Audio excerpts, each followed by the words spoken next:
terms of seeking help, when would you say is the right time to seek help? Is there a right time to seek help? I think that is a very important question because as I mentioned earlier, people typically say, oh, I'm not feeling so great, but you know what? Let me wait it out and I'll probably feel better. And that's sort of the message that we get from our society. And oftentimes, unfortunately, even our families and our friends, you'll feel better. It'll go away. It's just a stage. And that happens a lot with youth, like, adolescents, children. It's just a stage. And sometimes it is, but sometimes it isn't.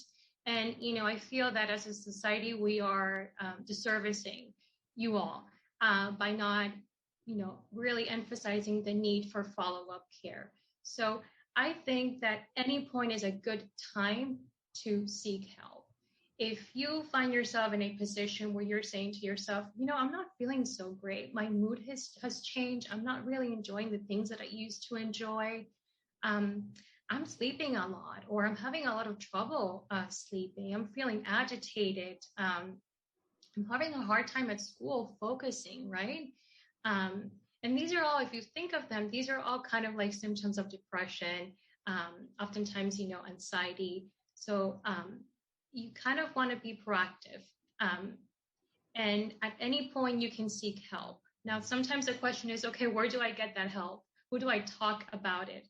Because mental health remains a stigma for a lot of people. And, I'm so grateful that we're having this conversation right now because this is what we need more of, but it's still a stigma. So it's hard to reach out for help, even if you know within your heart that you need it. So I think that at any point, a person should reach out for help. Obviously, if you find yourself in a position where, you are thinking of hurting or killing yourself, sometimes we're afraid of using those words, right? Hurting or killing yourself, because they're very powerful words. But it's important to be mindful of that if you find yourself in that position, I could tell you right now, seek help. You might not be in the right frame of mind to seek help, right? And that's why it's so important for us as individuals, when we start having these thoughts, when we start feeling bad, when we realize that, that we're changing, that our moods are changing, that our energy levels are changing, that we talk to people, right? That we reach out to our parents.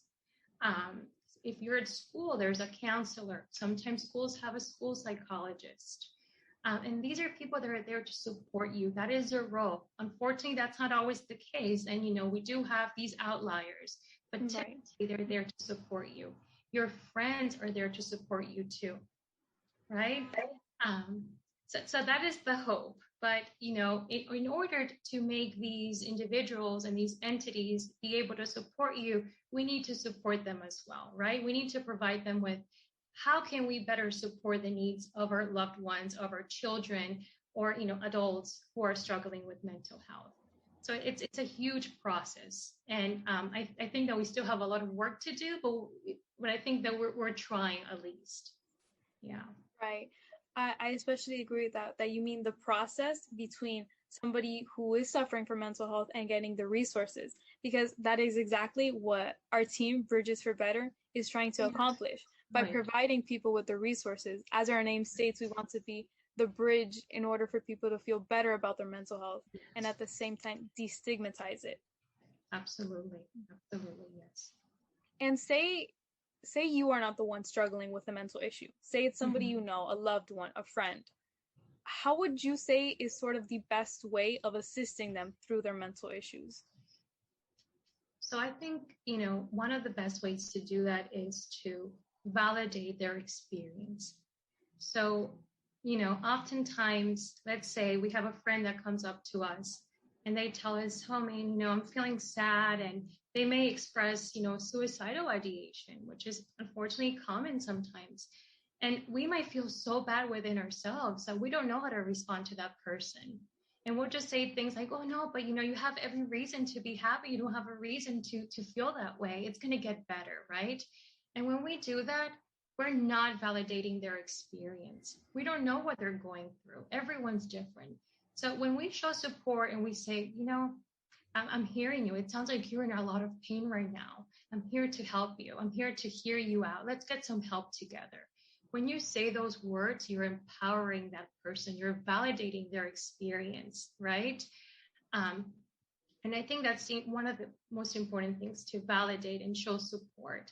Another thing is, especially amongst youth, if you guys see something, say something.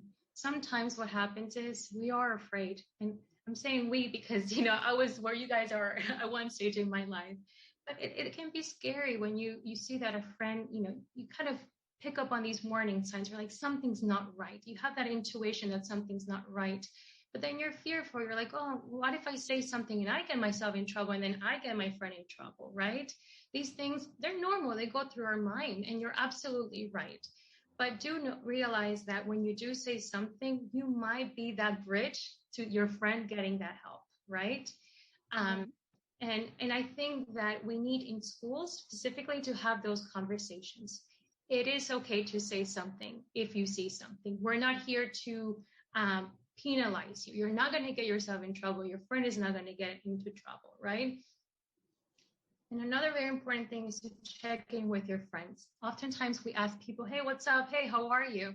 And these are sort of like empty questions, because what do we usually say, even if we are in a really dark place? What do we normally say? I'm fine. I'm good. Yeah. I'm good.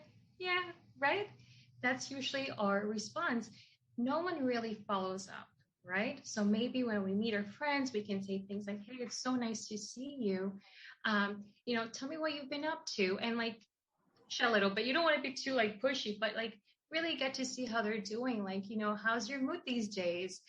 Something like that. Maybe talk about how you're feeling yourself and, like, oh, man, I didn't have such a great day the other day, but I'm feeling better today. Just to make it a little, to normalize it, right? To have these conversations about mental